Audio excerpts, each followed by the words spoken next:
Nós iniciamos uma série na semana passada, e quanto ao futuro, e alguém já respondeu, o futuro a Deus pertence, é verdade.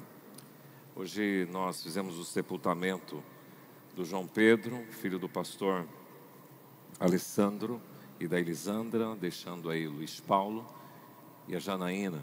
Momento difícil, confesso a vocês, esta criança me ensinou muita coisa, e ela tinha um profundo amor por este lugar, por esta igreja, e ele vai fazer falta neste lugar. Porém, como nós falamos na semana passada, a morte é decorrente do pecado, e você precisa se preparar melhor. Por isso que a palavra de Deus te instrui: prepara-te, ó Israel, para encontrar com o Senhor teu Deus. Ou então, aquela palavra do profeta Isaías ao rei Ezequiel: põe em ordem a tua casa, porque amanhã você vai morrer. Como preparar? Eu creio que a primeira providência é você colocar sua vida em ordem com o Senhor. E desde que você recebe Jesus como seu Salvador e Senhor, você tem o seu passaporte garantido para a eternidade. Nós olhamos para o texto de Rico e Lázaro, que na verdade não é uma parábola, é uma história. E lá dá uma pista para mim, para você, sobre onde é que estão os mortos. Nós falamos sobre 4 palavras que são traduzidas todas para inferno. Falamos sobre Sheol, que é uma palavra hebraica, e Hades, que também é traduzido para o inferno. E falamos também sobre Geena e Tártaro.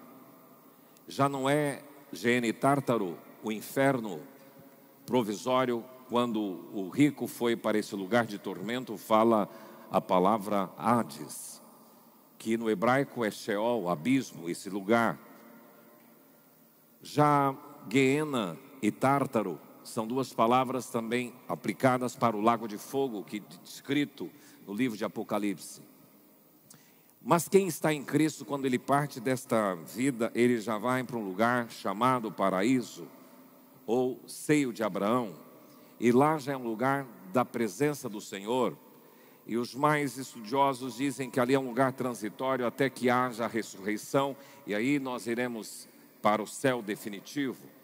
Como o Hades e o Sheol é um lugar também intermediário, transitório, até que depois a morte, a besta, o falso profeta e Satanás sejam todos lançados no lago de fogo. É assim que a Bíblia ensina.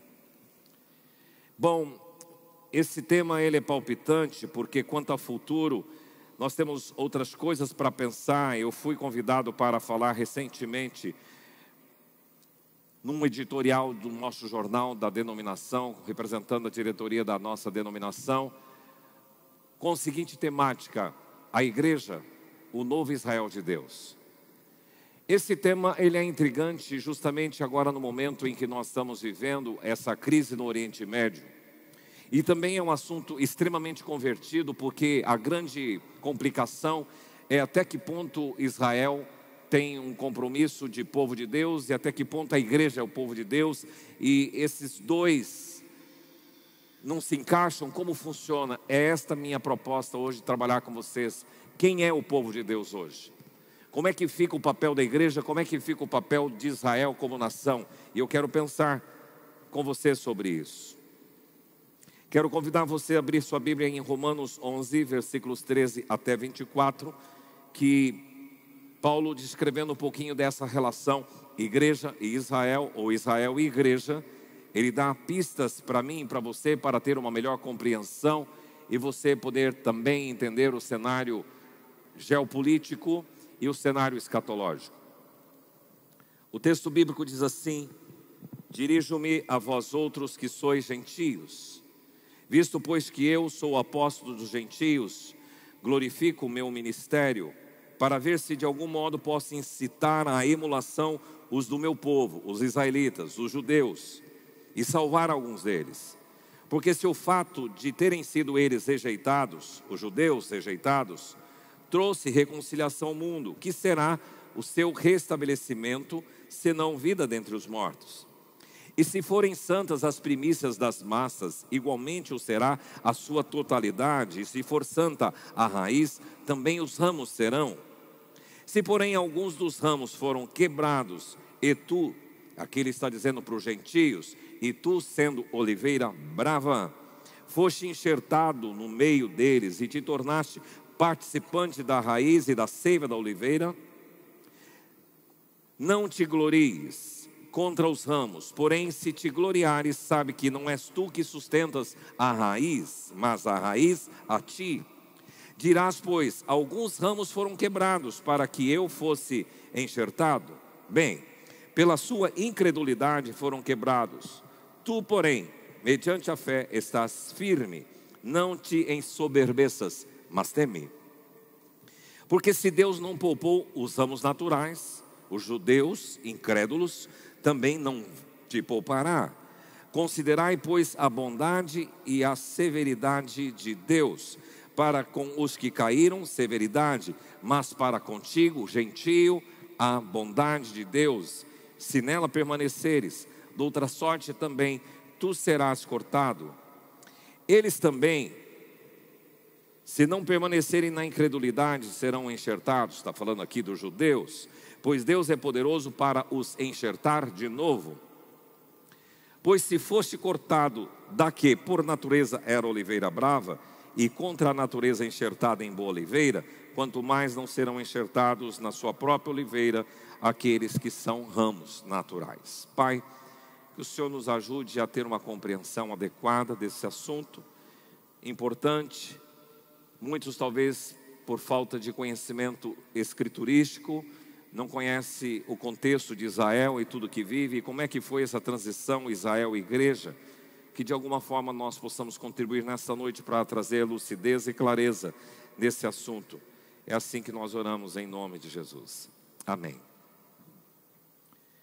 Se você já é um assíduo leitor da Bíblia, e se você tem uma caminhada cristã, você conhece um pouquinho a história de Israel. Quando a gente olha para o livro de Gênesis, você vai encontrar lá no capítulo 11 e 12 a chamada de um homem. Sai da tua terra, da tua parentela e vai para a terra que eu te mostrarei. O nome desse homem era Abraão. Isso aconteceu em 1900 e 1800 antes de Cristo. E Deus faz promessas a Abraão. E aí surgem os patriarcas, Abraão, Isaac, Jacó. E Jacó se tornou Israel, o nome dele se tornou Israel. E da descendência de Israel, eles vão parar no Egito. E lá no Egito, levantou um homem que não conhecia José, que era filho de Israel, um faraó, e começou a escravizar os judeus. E por 430 anos os judeus ficaram no Egito. Deus levanta agora o libertador chamado Moisés e chama-o através da sarça ardente, e ele vai e deixa meu povo ir, assim diz o Senhor, é a mensagem dele para Faraó. E com muita insistência e muita resistência, depois de 10 pragas no Egito, o Faraó permite que o povo saia, e eles vão direto para o Sinai. E lá no Monte Sinai, esse povo recebe uma aliança através dos mandamentos e da lei, dos 10 mandamentos, e ali Deus estabelece uma aliança com esse povo. Agora, eles estão indo em direção à terra prometida, mas a incredulidade de alguns não permite, e eles permanecem agora por causa da incredulidade daqueles que foram espionar a terra e amedrontaram o povo de Israel. Eles permaneceram durante alguns anos peregrinando no deserto. Depois desse período de peregrinação, até que toda aquela geração morresse, eles vão entrar sob o comando de Josué. Eles conquistam a terra, estabelecem na terra, inicia-se um período que se chama período dos juízes, e esses juízes governam. Mas chegou um momento em que o povo chega para o profeta Samuel, o último juiz, e diz: nós queremos um rei. E Deus permite que Samuel unja o rei, e o primeiro rei Israel foi chamado de Saul. Saul também não foi obediente ao Senhor, por conta disso ele perdeu o seu reinado. E aí Deus levanta um outro homem chamado Davi, que é conhecido como o mavioso cantor de Israel, e também o homem segundo o coração de Deus. A descendência de Davi vem Salomão, a descendência de Salomão vem Roboão. No governo de Roboão, a monarquia divide. 10 tribos ficam no norte, cuja capital passa a se chamar Samaria, e 2 tribos no sul, cuja capital é Jerusalém. Então, por um período na história, o povo de Deus tinha o reino do norte e o reino do sul. O reino do norte, Israel. O reino do sul, Judá. Reino do norte, capital Samaria. Reino do sul, capital Jerusalém. O povo do norte era muito perverso, e Deus levantou os assírios para virem e conquistarem Israel, o do norte. Passou-se algum tempo, Deus levanta um povo para fazer juízo ao reino do sul, e vem os babilônios. E isso tudo é história narrada nas escrituras. O cativeiro assírio, por exemplo, aconteceu entre 740 e 720 a.C. Depois o Império Babilônico, e quando eles são levados lá para a Babilônia, entre 590 e 580 a.C.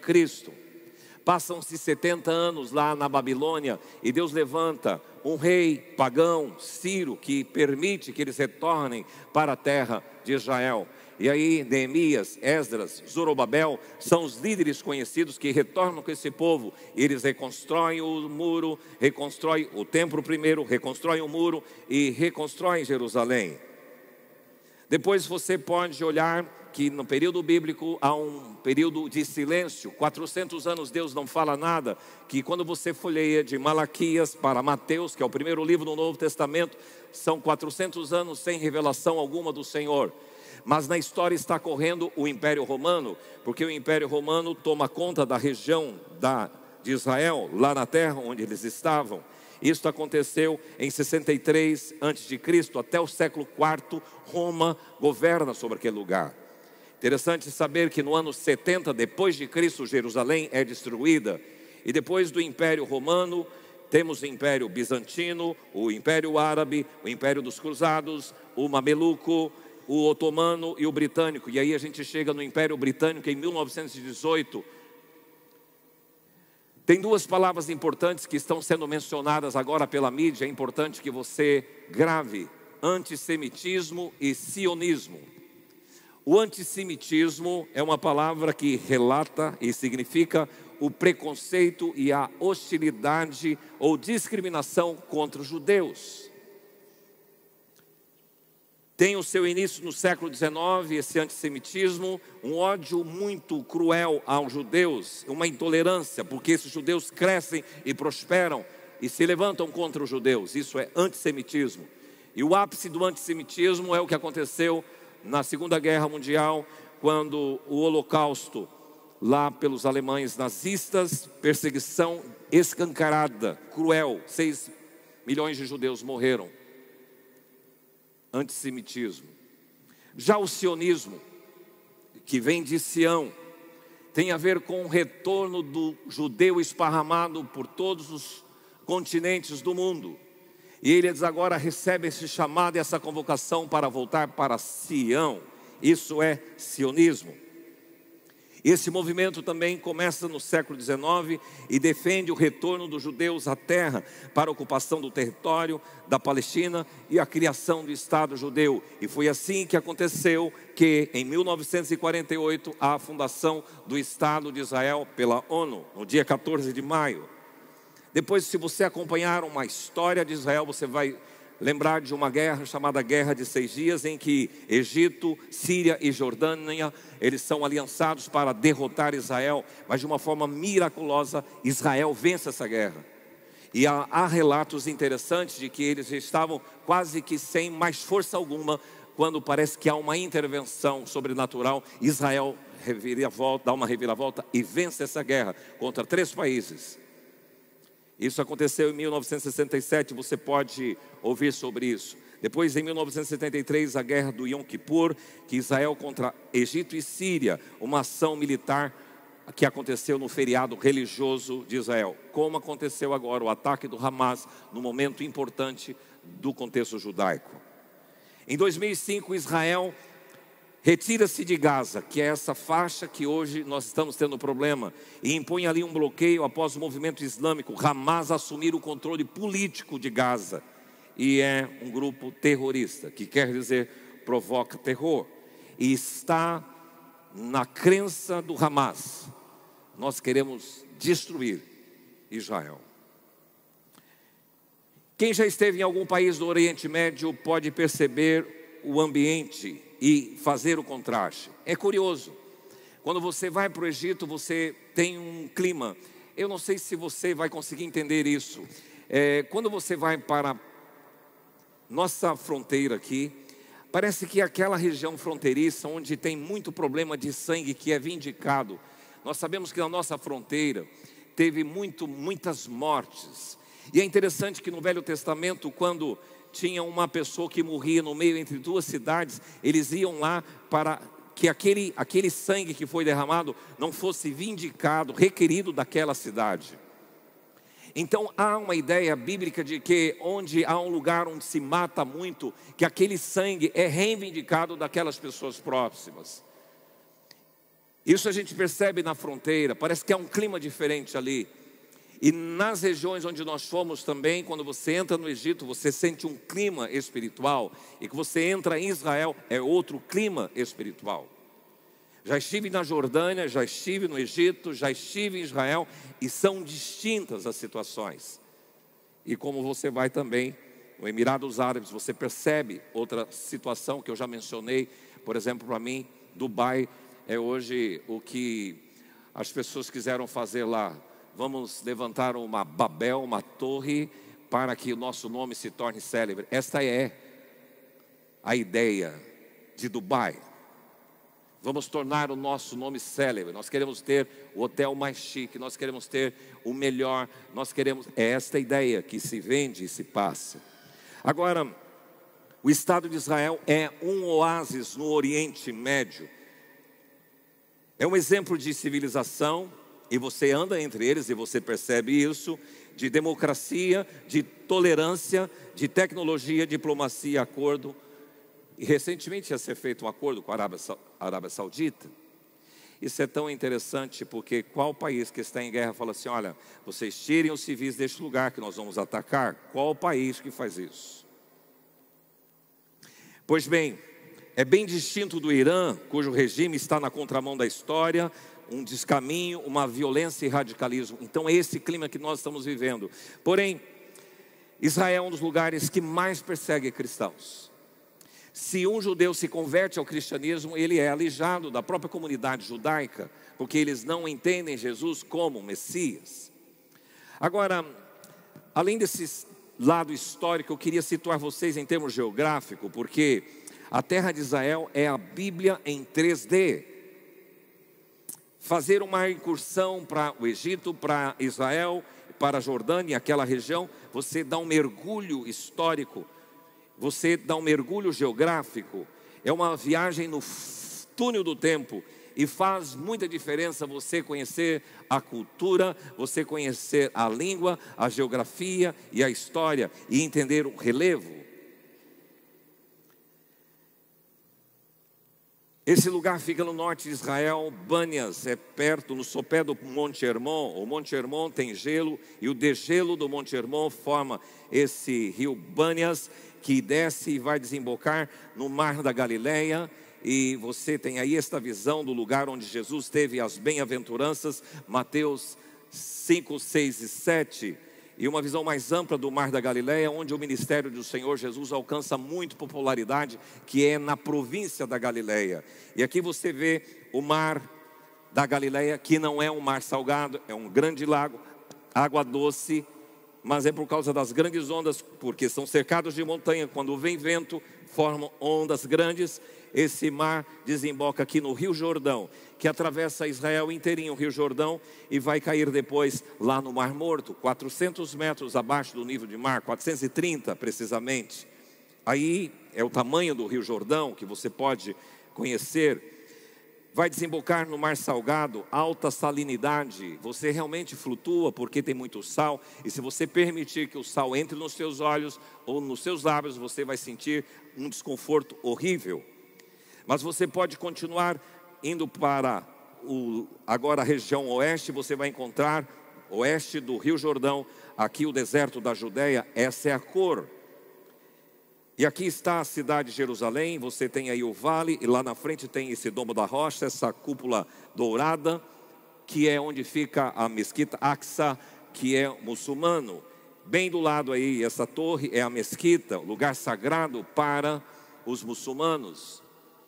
Tem 3 lugares sagrados para os muçulmanos, e Jerusalém, aqui esse lugar, o domo da rocha, porque eles dizem que foi ali que Maomé foi levado. Mas se você descer um pouquinho mais, você vai conhecer aqui o deserto do Neguev. E quando você lê o Salmo 126, versículo 4, diz assim: restaura a nossa sorte como as torrentes do Neguev. Porque o Neguev é um lugar seco, mas quando chove, aquele lugar enche de água, e por onde esse rio passa, as flores, elas voltam a crescer e o ambiente fica lindo. Agora você desceu Neguev e você sobe de novo, você vai encontrar Gaza, e acima de Gaza você vai encontrar Tel Aviv.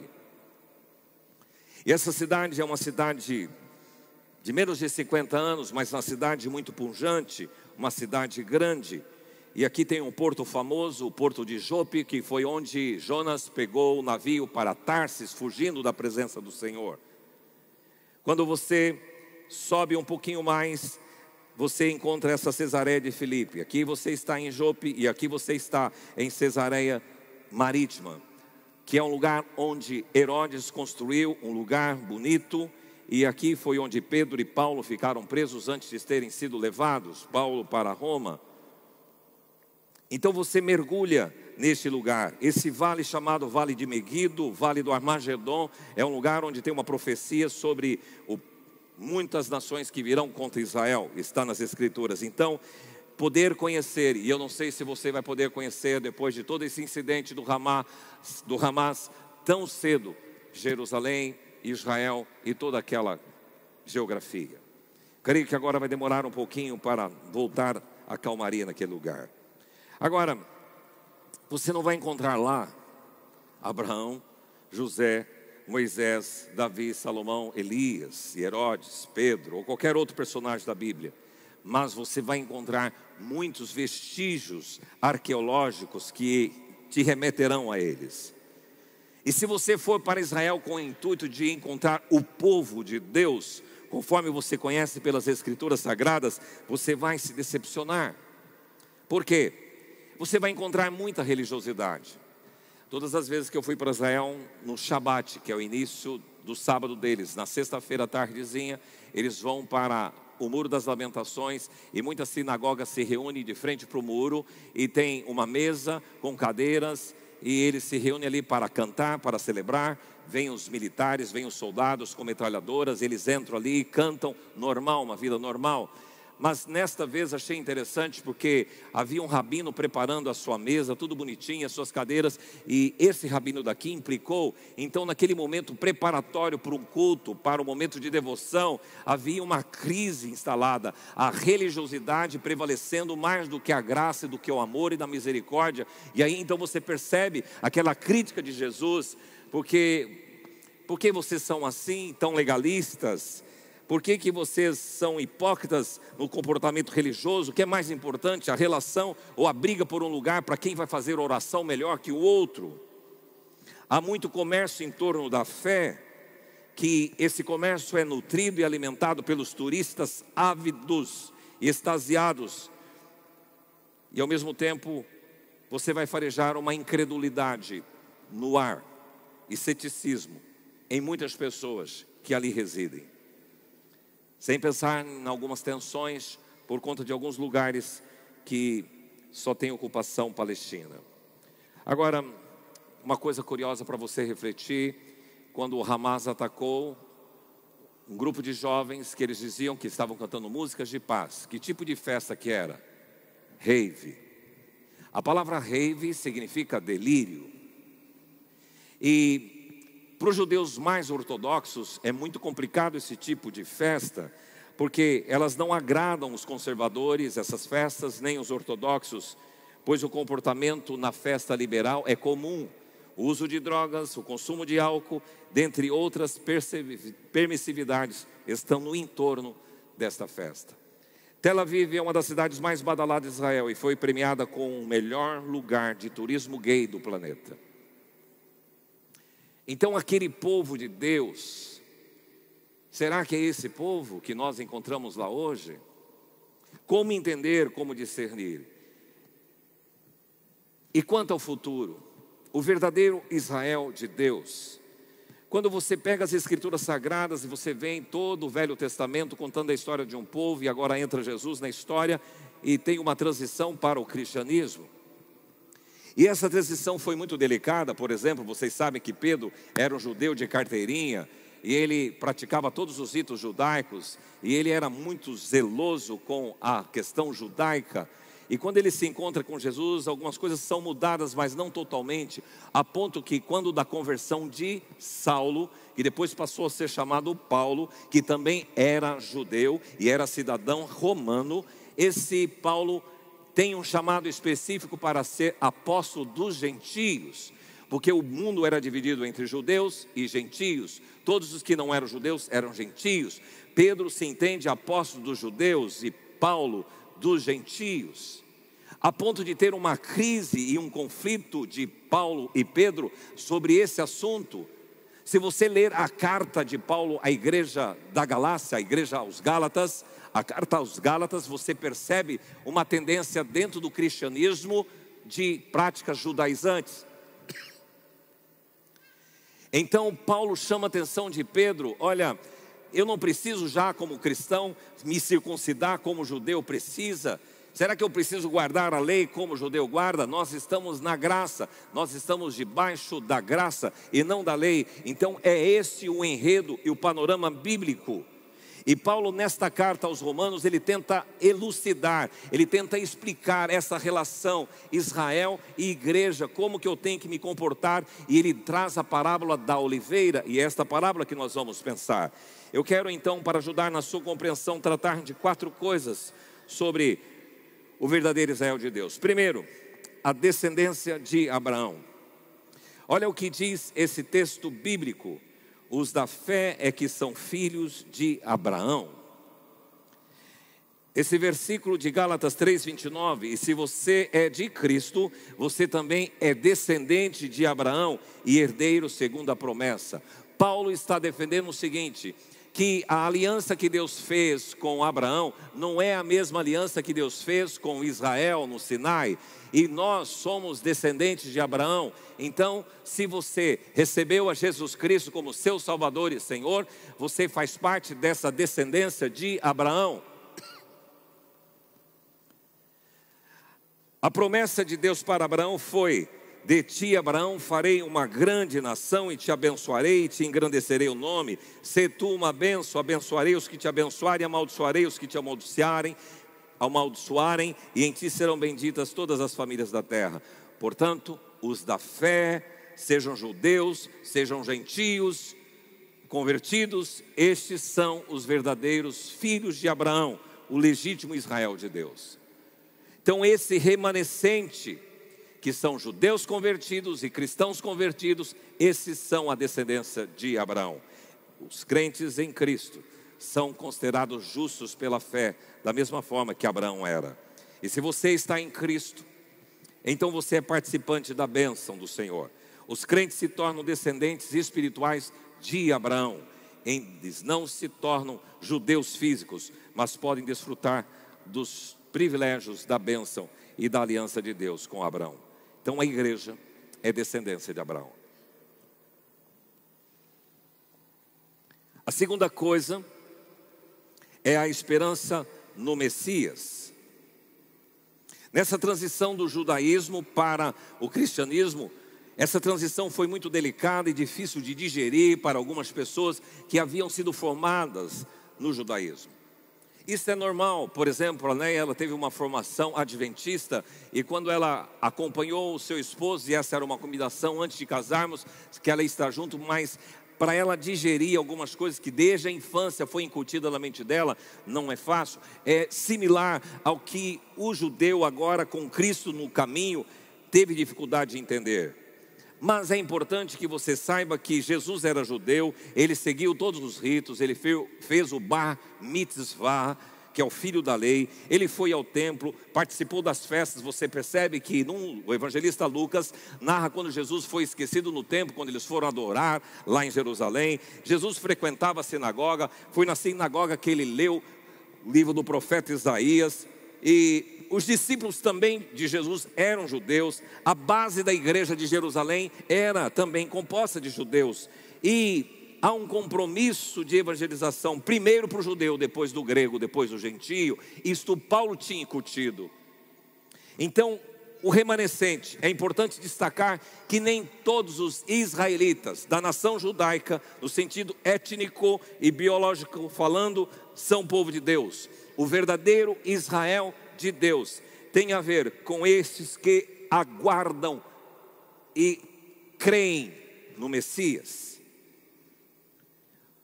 O texto de Gálatas 3:28 diz: destarte não pode haver nem judeu, nem grego ou gentio, nem escravo, nem liberto, nem homem, nem mulher, porque todos vós sois um em Cristo. Então, quantos entenderam Cristo o Messias? Que a palavra Messias é uma palavra hebraica, a palavra Cristo é uma palavra grega, e é o mesmo significado, o ungido, o Messias, o Cristo. Tu és o Cristo, tu és o Messias. Então, seja um judeu que entendeu Jesus como Messias, seja um gentio que entendeu Jesus como Messias, esse passou para essa descendência de Abraão, e a esperança é no Messias. O que importa então é se teve esse encontro com o Messias. Curiosamente, Pedro escreve numa das suas cartas: vós sois raça eleita, sacerdócio real, nação santa, povo de propriedade exclusiva de Deus. Para quem que Pedro está escrevendo? Ele já passou aquela fase de judeu de carteirinha e agora entendeu que a graça é mais abrangente, e ele chama a igreja de povo de Deus, de nação santa. Então, na compreensão de Pedro, um judeu que agora passou por esse processo de encontro com o Messias, ele entende que o povo de Deus é quem encontrou o Messias. Terceiro, a parábola da oliveira. O texto que a gente leu apresenta aqui 3 situações, e eu queria que você acompanhasse comigo. Há uma discussão teológica aqui, de alguns posicionamentos, e eu quero respeitar todos eles. Eu não sou um dono da verdade, eu tenho a minha opinião, mas não vou dizer esta é a verdade, aquela é a verdade. Mas você pode escutar aí Hernandes Dias Lopes, Luiz Saião, Marcos Ganconato, você pode, Lamartine Postella, você pode encontrar Augusto Nicodemos, Franklin Pereira. Tem várias pessoas que vão se posicionar, e alguns são muito categóricos. Eu queria colocar as 3 posições para que você tomasse qual é o caminho que você quer seguir. 3 posições, são elas: da substituição, da separação e da continuidade. Primeira posição teológica de alguns, que a igreja substituiu Israel. Depois que surgiu a igreja, Israel não apita nada. Deus agora tem um compromisso com a igreja, que substituiu Israel. Esta é uma posição de alguns teólogos. Outros entendem que são 2 coisas distintas. Israel é Israel, igreja é igreja. E esta é a posição da separação. Na posição da separação é que Israel é diferente da igreja, que possui programa distinto. E a terceira posição é a posição da continuidade. Preconiza que há um desenvolvimento orgânico entre Israel e a igreja, sendo a igreja a continuidade de Israel. Não é contra o outro, mas um junto com o outro. Então, quando eu leio o Novo Testamento conectado com o Antigo Testamento, como continuidade da história, então eu vou perceber que a base fundamental, inclusive no Antigo Testamento, é um Deus que age, que faz aliança, que demonstra a sua graça. É um Deus que tira do Egito, mas é um Deus que tira do pecado. É um Deus que manifesta através da expressão da lei, que é a manifestação da graça de Deus. E a base do solo é a mesma. O desdobramento é redentivo, tanto no Velho como no Novo Testamento. E quando há esse debate entre Israel e igreja, você precisa manter o equilíbrio apostólico, não separando Israel da igreja, nem substituindo Israel pela igreja. Então a minha posição, não é a da substituição, não é da separação, mas é da continuidade. Eu entendo assim, na minha singela compreensão, e com respeito às outras opiniões divergentes, que a igreja é Israel de Deus, sendo formada por um remanescente perseverante, constituído não geneticamente, não etnicamente, mas pela fé, sejam judeus ou gentios. E aqui eu queria entrar na parábola que o texto de Romanos 11 nos explica. Ele fala de oliveiras. Ele fala de uma oliveira original, cujos ramos foram quebrados e tirados da oliveira. Depois ele diz que existe uma oliveira brava, cujos ramos foram enxertados nessa oliveira. E depois ele diz que esses ramos que foram cortados e quebrados e tirados da oliveira podem ser reenxertados lá no futuro. O que é isto? Então a ideia primeira é o seguinte, de que Israel é esta oliveira, e a oliveira que perseverou, esses judeus convertidos ao Messias, eles permaneceram vinculados a essa oliveira. Os incrédulos, eles foram cortados dessa oliveira, abrindo o caminho para quem? Os gentios serem enxertados nessa oliveira e usufruindo da mesma seiva e da mesma raiz. Então essa para mim é a ideia de continuidade. E no texto bíblico, você pode perceber que no final do texto que lemos, existe a possibilidade de serem reenxertados. Veja o versículo 23 e 24. Eles também, se não permaneceram na incredulidade, serão enxertados, pois Deus é poderoso para enxertar de novo. Então isso historicamente, escatologicamente, profeticamente, haverá um dia que esses judeus incrédulos que foram afastados desta oliveira poderão ser reenxertados, porque se Deus fez isso com você, que era oliveira brava, Ele pode fazer isto com os judeus. Mas e aí? Como é que fica Israel então nisso? Então eu creio que a igreja é o novo Israel de Deus, formada por judeus convertidos e por cristãos convertidos. Porém, eu penso que existe uma implicação de uma aliança de Deus com o povo. Deus estabeleceu uma aliança com o povo de Israel, e é chamado nas escrituras pelos profetas como a menina dos olhos do Senhor. Por isso que Deuteronômio diz assim: Tu és povo santo ao Senhor teu Deus, o Senhor teu Deus te escolheu para que fosse o seu próprio povo. De todos os povos que há sobre a face da terra, não vos teve o Senhor afeição, nem vos escolheu, porque vocês eram os mais numerosos do que qualquer outro povo, pois vocês eram o menor de todos os povos, mas porque o Senhor os amava. Deus escolheu Israel e fez uma aliança com esse povo. Por ato puro e soberano do seu amor, Ele estabeleceu com esse povo uma aliança. E a eleição de Deus, ela é soberana, incompatível com o conceito de substituição. Deus tem um programa distinto para Israel, é isso que eu queria dizer. A igreja é um novo Israel de Deus e faz parte dessa oliveira que vem dos judeus convertidos e dos cristãos. Mas Deus tem uma agenda, Deus tem uma pauta específica com Israel. As implicações da aliança que Deus fez está sendo percebida até hoje. Como é que pode um povo, durante tantos anos, permanecer com a sua identidade, com a sua língua, com a sua cultura, com a sua tradição, com a sua fé e valores, mesmo a despeito de muitas hostilidades como os judeus enfrentaram, e eles permanecerem? Eu não tenho como pensar nisso se não tiver um aval do Deus da aliança. Olha para a Babilônia, onde está. Olha para os egípcios, cadê o império? Mas Israel continua, porque há um dedo de Deus nessa história. E se você quiser saber uma pauta que Deus tem para com Israel, primeira pauta foi o retorno deles para Israel, já havia sido profetizada. O movimento sionista voltado para Sião aconteceu e eles estão lá. Eles vão ter um encontro com o Messias. As escrituras falam assim: a cidade de Jerusalém é um palco do final dos tempos. Sim, pode olhar e ver algumas coisas que acontecem lá. haverá a reconstrução do terceiro templo em Jerusalém. Isso está profetizado em Zacarias 1 e 2, Ezequiel 43. E a promessa de restauração de Israel, a partir do remanescente fiel, ela vai se cumprir. E outras profecias, por exemplo, o Vale de Meguido, que eu mostrei para vocês, do Armagedon. Se você ler lá em Apocalipse 16, 14, 16, diz: para a peleja do grande dia do Deus Todo-Poderoso, no lugar que em hebraico se chama Armagedon, terra. A aliança de Deus com Israel tem a ver com Eretz, é a palavra hebraica para terra. Pois bem, qual é o meu dever e o seu dever para com Israel?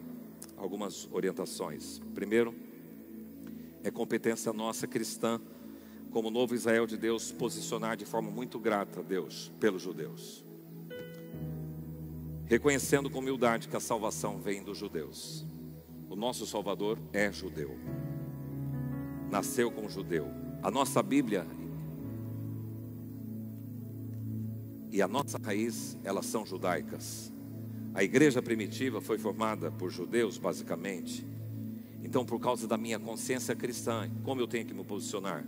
Eu tenho que desaprovar todo o posicionamento antissemita, toda gente preconceituosa contra os judeus. Eu tenho que mostrar solidariedade ao povo judeu. Eu desde menino, eu tive alguns amigos judeus. Eu tenho uma Bíblia de um amigo chamado Jacques Elias Simantobi. Ele era judeu. E fomos menor do Banco do Brasil, lá em São Paulo. Eu tenho a Bíblia que ele ganhou no dia do seu Bar Mitzvah. E um dos sonhos que eu tinha era visitar Israel. E Deus me permitiu já ir 3 vezes para aquele lugar. Só uma coisa que eu não consegui cumprir era ter morado num período em Israel, num kibbutz.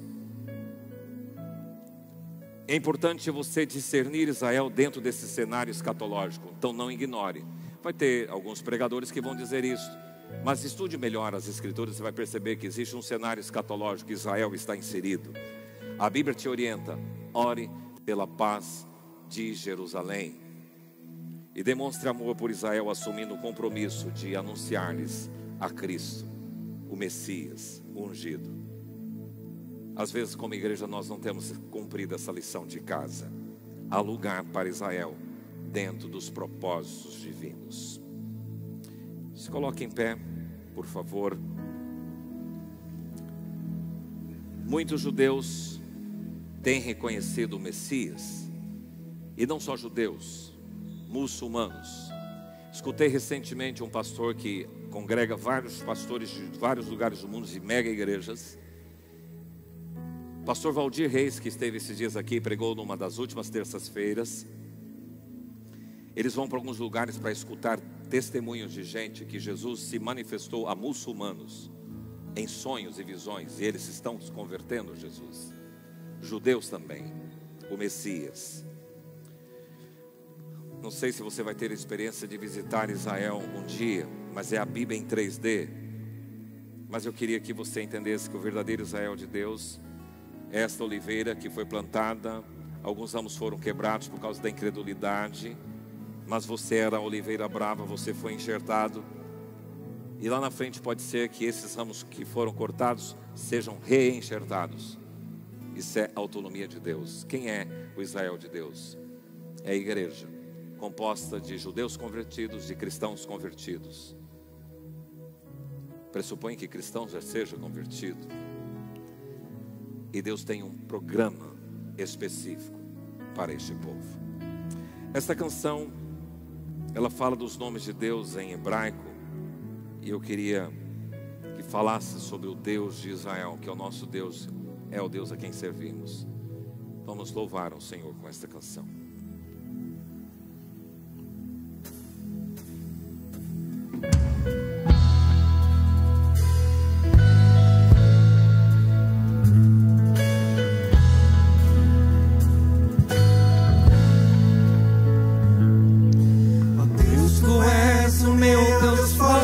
O grande é o Shaddai, o todo-poderoso Adonai.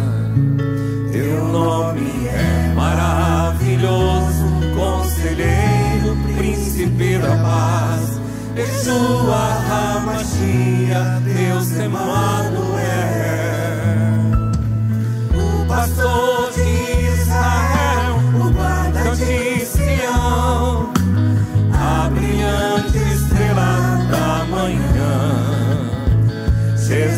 teu nome é precioso, meu Senhor e Cristo, o nome sobre todos pelo qual existo.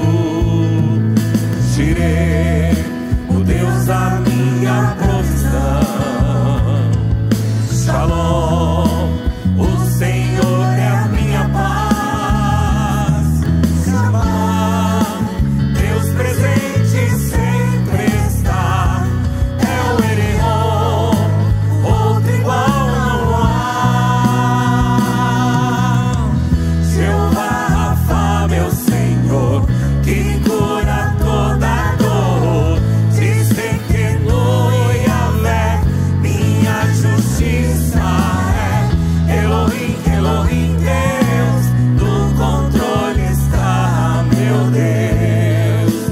Tudo governa. Jeová Rafa, meu Senhor, que cura toda dor. Dizekenu Yahvé, minha justiça é. Elohim, Elohim, Deus, no controle está, meu Deus. Tudo governa. Adoramos ao teu nome, pastor de Israel. Nós somos descendência de Abraão.